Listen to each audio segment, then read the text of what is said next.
اور مسلمانوں کی محکومیاں اور غلامیاں ٹوٹ جائیں تو قرآن کے اس حکم کو چھوڑا نہیں جائے گا. اور میں پاکستان کے حکمرانوں سے بھی کہوں گا، جہاد کو دہشت گردی کہہ کے نہ آپ نے امت مسلمہ پہ کوئی احسان کیا، نہ ملک کے اوپر کوئی احسان کیا.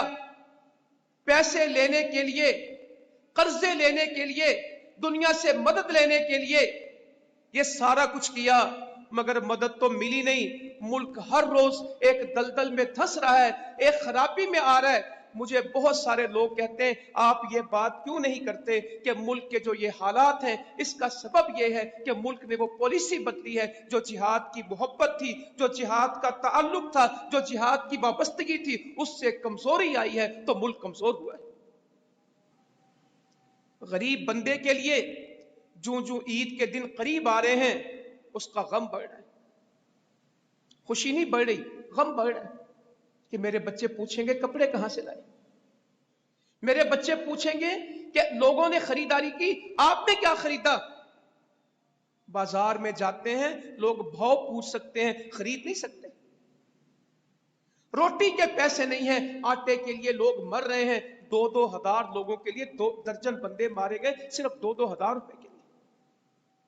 قدموں تلے کچلے گئے، کلومیٹروں کی لائنیں ہیں آٹے کے واسطے. راتوں کو سحری بانٹنے جاتے ہیں، اچھے بھلے سفید پوش لوگ دکھنے میں بھلے لگتے ہیں، لائن میں کٹورا لے کے کھڑے ہوتے ہیں کہ 2 بندوں کا سالن دے دیں، 4 بندوں کا سالن دے دیں، 6 روٹیاں دے دیں. رات 2:30 بجے بھکاری نہیں آتے، مجبور آتے ہیں. رات 2:30 بجے کوئی نیند قربان کر کے روٹی لینے کے لیے، سالن لینے کے لیے نہیں آتا. جس نے روزہ رکھنا ہے اور اسے بھوک لگی ہے اور حالات نے اسے یہاں پہنچا دیا کہ اس کے گھر کھانا نہیں پکتا، گلی میں جو کھانا ملتا ہے وہ اسے لیتا ہے. جبرائیل امی آ کے کہنے لگے نبی مکرم صلی اللہ علیہ وسلم، میری صفوں میں ہمارے ہاں سب سے افضل وہ لوگ ہیں، وہ فرشتے ہیں جو بدر میں شریک ہوئے تھے. نبی صلی اللہ علیہ وسلم کہنے لگے جبرائیل میرے پاس بھی وہی لوگ افضل ہیں جو بدر میں شریک ہوئے تھے. فرشتوں میں بھی افضل بدری ہیں اور مسلمانوں میں بھی افضل کون ہے؟ جو بدری ہیں. دعائیں کی، رکے چشمے پہ، بدر کے چشمے پہ. صحابی آ گئے، کہنے لگے اللہ کے رسول صلی اللہ علیہ وسلم یہ اللہ کا فیصلہ ہے، اللہ کا حکم ہے، آپ یہاں رکیں گے، یہ حکمت عملی ہے. اتنا صحابہ کو ہمت تھی کہ وہ اللہ کے نبی کو مشورہ دے لیتے تھے. کہا نہیں یہ میری حکمت عملی. کہا پھر آگے چلیں، سارے چشمے پیچھے چھوڑ دیں گے اور سب پہ مٹی ڈال کے ان کو ختم کر دیں گے، آخری چشمہ اپنے پاس رکھیں گے، اس میں حوض بنائیں گے اور اپنا پانی جمع رکھیں گے اور کافروں کے لیے کوئی پانی چھوڑیں گے نہیں، وہ پیاس سے مریں گے اور ہمارے پاس پانی ہوگا. جب اللہ تعالیٰ مدد کرتا تو حالات ہوتے کچھ ہیں، بنتے کچھ ہیں. مسلمان ریت والی جگہ پہ تھے، کافر پختہ مٹی کی جگہ پہ تھے. جب اللہ تعالیٰ کی مدد آتی ہے، اتنے خوف میں سارے صحابی سو گئے. اللہ تعالیٰ کہتے ہیں ہم نے تم پہ اونگ نازل کر دی، ہم نے تم پہ بارش نازل کر دی، سارے سو گئے. بارش ہوئی، ریت پکی ہو گئی اور مٹی گارا بن گئی. اللہ کا اپنا نظام ہے. جو مشکل جگہ تھی ریت وہ آسان ہو گئی اور جو آسان تھی وہ مشکل ہو گئی. یہ نظام رب کا.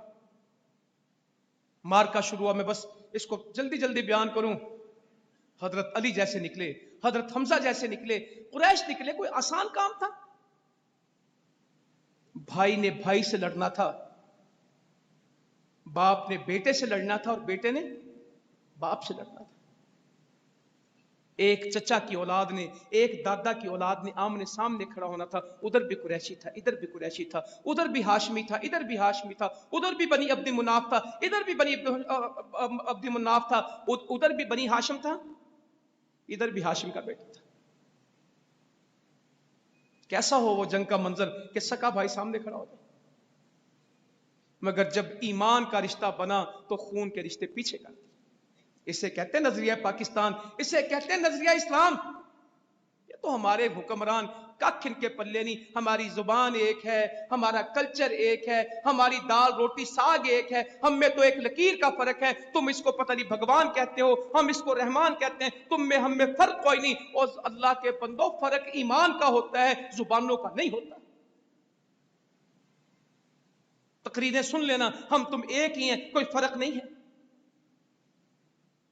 فرق ایمان ڈالتا ہے, زبانیں نہیں ڈالتی. تمہاری زبان ایک ہے, ہمارا نانا دادا ایک ہے. وہ تو سکے بھائی تھے, باپ اور بیٹا آمنے سامنے کھڑے تھے. ادھر عقیل کھڑے تھے اور ادھر علی کھڑے تھے رضی اللہ. چھوٹی بات نہیں ہے. ادھر ابو جہل تھا سکا چچا, ادھر بھتیجے تھے محمد رسول اللہ اور بھتیجے تھے حضرت علی رضی اللہ تعالی. سکے چاچے کے مقابلے میں کھڑا ہونا, پھر تلواریں چلیں اور میدان سجا. صبح سے شام نہیں ہوئی تھی, چھوٹے چھوٹے 9 عمر بچے آ کے عبد الرحمن بن عوف سے کہتے رضی اللہ تعالیٰ عنہ, چچا یہ تو بتائیں ابو جہل کون ہے؟ کہنے لگے مجھے تو ویسے لگتا تھا کہ میرے ساتھ کوئی تکڑا بندہ ہوتا, جنگ ہے, میرے آزو بازو میں کمزور بچے تھے. معاذ بن عمر بن الجموع اور معاذ بن عفران, یہ 2 بچے تھے میرے نزدیک, دونوں کا نام معاذ ہے, بعض جگہ معوذ بھی آتا ہے. کہا ابو جہل کون ہے؟ تو میں نے کہا تمہیں اس سے کیا غرض؟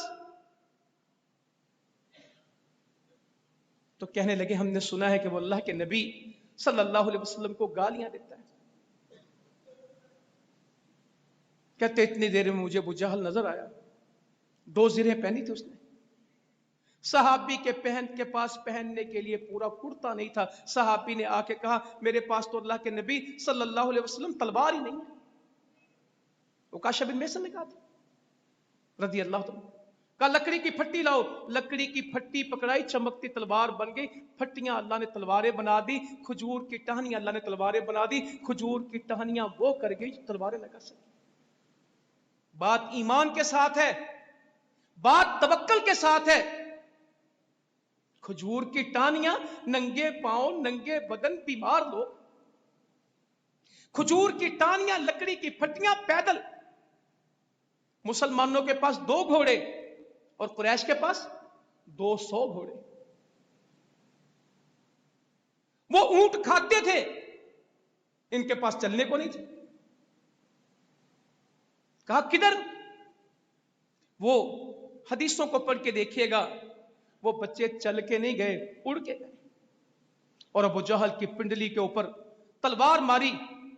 تاریخ کی کتابوں میں لکھا ہے پنڈلی ہوا میں اس طرح تھی جس طرح کنڈی کے اندر کھجور کی گٹھلیاں ہوں اور کوئی اس کے اوپر ڈنڈا مارے تو وہ سلپ ہو کے نکلے, جس طرح ہوا میں گٹھلی اڑتی ہے. ابو جہل کی ٹانگ یوں رہی تھی, نیچے گرا, ادموا کیا اس کو. دونوں آ کے اللہ کے نبی کو پیش ہو گئے صلی اللہ علیہ وسلم, میں نے ابو جہل کو قتل کیا, میں نے ابو جہل کو قتل کیا. میرے نبی کہنے لگے صلی اللہ علیہ وسلم تم نے تلواریں پوچھی تو نہیں, ابھی خون ہے؟ کہاں دونوں کی خون آشام تلواریں, خون سے بھری تلواریں, میری تلوار میری تلوار. آپ نے کہا تم دونوں نے مل کے کیا. ادموا پڑا تھا. بکریوں کے چرواہے, چھوٹی پنڈلیوں والے, محدث صحابی عبداللہ ابن مسعود رضی اللہ عنہ اس کے سینے پہ بیٹھ گئے. متکبر آدمی تھا, کہنے لگا بکریوں کے چرواہے بڑی اونچی جگہ پہ چڑھ گئے, کیا فرق پڑتا تھا. گردن کاٹنے لگے, کہتا ذرا نیچے سے کاٹنا, پڑی ہو تو پتہ لگے سردار کی. مرتے دم تک بھی اس کی تکبر نہ گیا. عبداللہ ابن مسعود جیسے صحابی نے گردن کاٹ دی ابو جہل کی. مار کا لگا میدان, میرے نبی صلی اللہ علیہ وسلم کے لیے خیمہ بنایا. سعد بن معاذ نے کہا اللہ کے نبی میں آپ کے لیے ایک چھپر بناتا ہوں, ایک سواری باندھتا ہوں, اللہ تعالی ہماری مدد کرے گا, اللہ تعالی ہمیں عزت دے گا, اللہ تعالی ہمیں فتح دے گا. ہم اللہ سے مطالبہ بھی اسی کا کرتے ہیں. اگر کوئی دیگر صورت آ گئی, یہ سواری بندی ہے, آپ اکیلے مدینے چلے جائیے.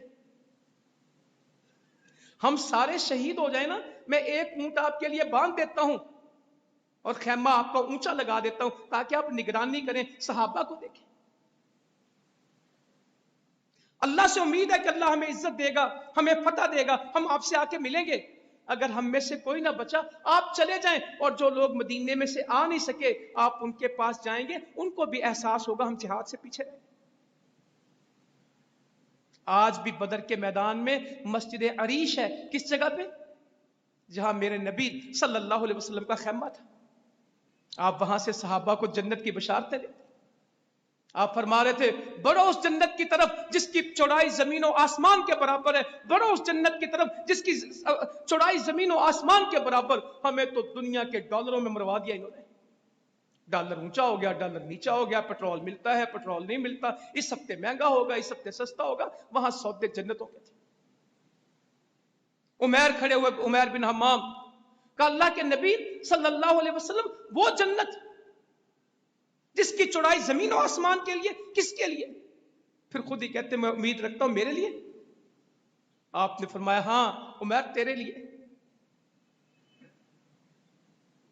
اپنے توشے میں سے، اپنے سامان میں سے کھجوریں نکالی، کھانے لگے، کھجوریں رکھ دی، کہنے لگے اتنی لمبی زندگی نہیں ہے کہ یہ کھجوریں مکمل ہوں تو پھر جا کے شہید ہوں، یہ کھجوریں نہیں پوری کر سکتا، اتنا طویل انتظار نہیں کر سکتا۔ کھجوریں کھانے میں کتنا وقت لگتا؟ کھجوریں کھانے کو طویل زندگی کہہ گئے۔ کہا یہ نہیں ہو سکتا کہ یہ لمبی زندگی گزرے پر کھجوریں کھاؤں پھر میں جہاد میں جاؤں۔ کھجوریں رکھ دی اور میدان میں جا کے شہید ہو گئی۔ ام حارثہ آ گئی رضی اللہ عنہ، کچھ تھوڑے مار کے تھے، 14 صحابی شہید ہوئے، 70 کافر قتل ہوئے، 70 قید ہوئے، جتنا سامان لائے تھے غنیمت بنا۔ آئے تو پیدل تھے، آئے تو ایک ایک اونٹ پہ 3 تھے، گئے تو ایک ایک کے پاس 3 اونٹ تھے، ایک ایک کے ہاتھ میں۔ اور معیشت بھی بنے گی تو جہاد سے بنے گی، حالات کی تنگیاں بھی دور ہوں گی تو جہاد کے ساتھ ہوگی۔ ابو جہل کی گردن بھی کٹے گی تو جہاد کے ساتھ ہوگی، بچہ کاٹے گا، بکریوں کا چرواہا کاٹے گا۔ ہم نے اپنے قریب ہمسایوں میں دیکھا ہے سپر پاوروں کے قبرستان بنتے، ہم نے آنکھوں سے دیکھے، ان کی ذلت اور رسوائی ہم نے دیکھی۔ ان کا سابقہ صدر گرفتار ہوتا پھرتا کہ ہو گیا صرف اس بنیاد پہ کہ افغانستان کی شکست کا ذمہ دار تو ہے۔ روٹی نہیں پکتی تھی ان کے گھر میں، کچے گھر ہیں ان کے، کوئی سکول کوئی کالج یونیورسٹی ان کے پاس تھی نہیں، میدان میں ڈٹ گئے، اللہ نے مدد کی، لائن میں لگا کے ملک تھے جن کو اللہ نے شکست دلوائی۔ ہماری سوچ ہی بدل گئی، ہمارا نظریہ ہی گھوم گیا۔ ہم غلامی در غلامی، غلامی در غلامی، پیسے مل جائیں اس پابندی کو لگا دو، اس کو قید کر دو، اس کو روک دو، اس کا نام نہ لو۔ ہمیں پیسے مل جائیں، پیسے بھی نہیں ملے، پیسے بھی نہیں ملے، عزتوں کا سودا کر کے، اسلام سے غداری کر کے، جہاد سے منہ موڑ کے کبھی قومیں ترقی نہیں کر سکتی۔ لکھ لیں، جو میدانوں میں کھڑے ہوں گے اللہ تعالیٰ فتح ان کو دیتا ہے، غلبہ ان کو دیتا ہے۔ ام حارثہ آ گئی کہ اللہ کے نبی صلی اللہ علیہ وسلم حارثہ شہید ہو گیا، لوگ باتیں کرتے ہیں گمنام تیر آیا تھا، بدر میں گیا تھا بیٹا، شہید ہو گیا۔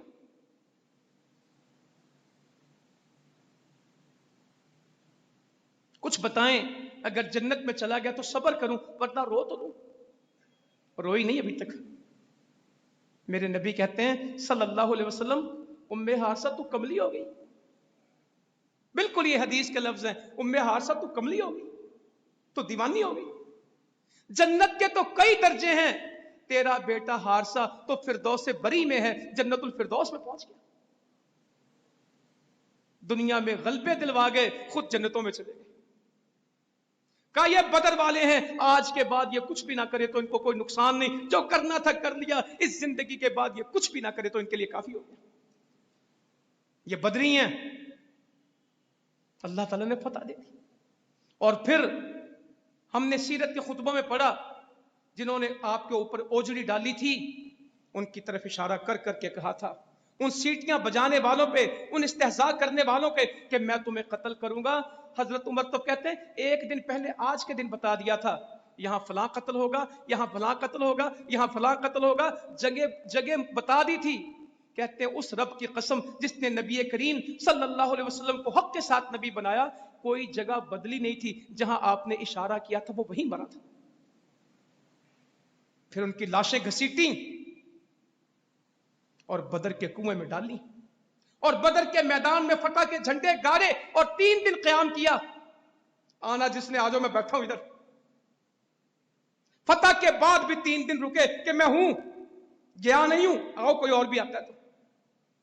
پیچھے بچا ہی کچھ نہیں تھا۔ میرے نبی کہتے تھے مکے والوں نے اپنے دل کے ٹکڑے کہاں پھینک دیے؟